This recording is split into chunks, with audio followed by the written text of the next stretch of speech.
Arrêtez de rêver. Arrêtez de rêver. Le président Ouattara peut se présenter aux élections et par à l'élection présidentielle de 2025.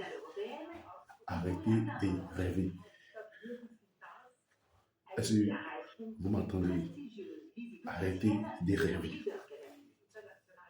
Il ne brille aucun. C'est-à-dire qu'il ne viole pas la Constitution. Et là, la Constitution n'est pas violée. Si vous vous rappelez, en 2016, il y a eu un référendum. Il y a eu un référendum en 2016. Il y a des leaders politiques qui ont appelé les Ivoiriens, qui ont lancé les appels. Et ils ont demandé aux Ivoiriens de voter cette nouvelle constitution en 2016, de voter pour lui. Pourtant, ils savaient ce qui allait se passer. Ils étaient au courant. Mais pour eux-mêmes, leur propre intérêt, ils étaient obligés de demander aux Ivoiriens de voter cette constitution. Et aujourd'hui, les mêmes là, je nous dis que cette constitution ne donne pas la force ou bien la possibilité au président Ouattara de se présenter en 2025. C'est faux. Je vais vous expliquer. Cette constitution est une nouvelle constitution. Vous voyez, c'est une nouvelle république. Elle efface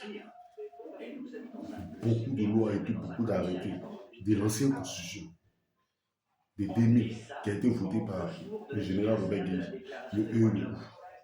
Dans cette constitution, il est dit, dans cette constitution, que quelqu'un, un Ivoirien des pays des mers peut se présenter, quel que soit l'âge, même s'il a 100 ans, il peut se présenter, même s'il a 90 ans, il peut se présenter. Et c'est ça qui donne l'avantage au président Laurent Gbagbo de se présenter à 80 ans à l'élection présidentielle de 2025, malgré son âge. Peut-être que c'est un petit problème avec la justice qui le bloque un peu. Sinon, lui aussi, il peut se présenter. Mais le président Ouattara peut aussi se présenter en 2025. Parce que là où nous sommes, il est à son premier mandat. Et c'est son premier mandat, il est en train de finir. 2025, ça nous fait 2 mandats.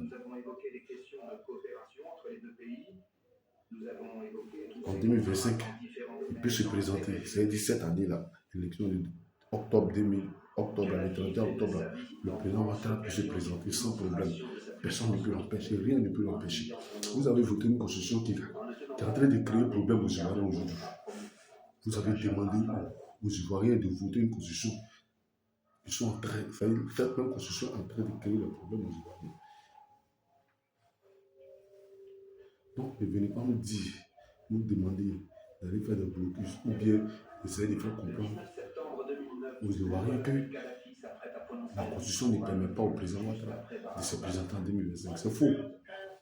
Maintenant, celui qui pense que je suis en train de mentir ou bien je suis en train de faire la promotion du RHDP, parce que moi je ne suis pas du RHDP, je ne suis pas du PPACI, mais ici de la famille de la gauche, c'est un membre de la gauche.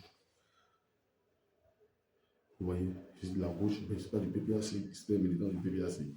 Mais je suis en train de faire comprendre que non leader, le PDCI, le président Alekoma Bédié, du feu président Alekoma Bédié, et le GPS du président Guillaume Soro, qui était en ce temps le président de l'Assemblée nationale. Il a accepté cette constitution et il vient nous dire aujourd'hui que le président Ouattara ne peut pas se présenter, que le président Ouattara, ce n'est pas normal, il peut violer la constitution. Mais il viole la constitution. Il y a quel arrêté dans la constitution qui l'interdit de se présenter? Il peut se présenter en 2025. De son propre vouloir, s'il veut, il se présente, s'il veut, il ne peut pas. Il ne veut pas, mais il peut se présenter. Rien ne l'empêche.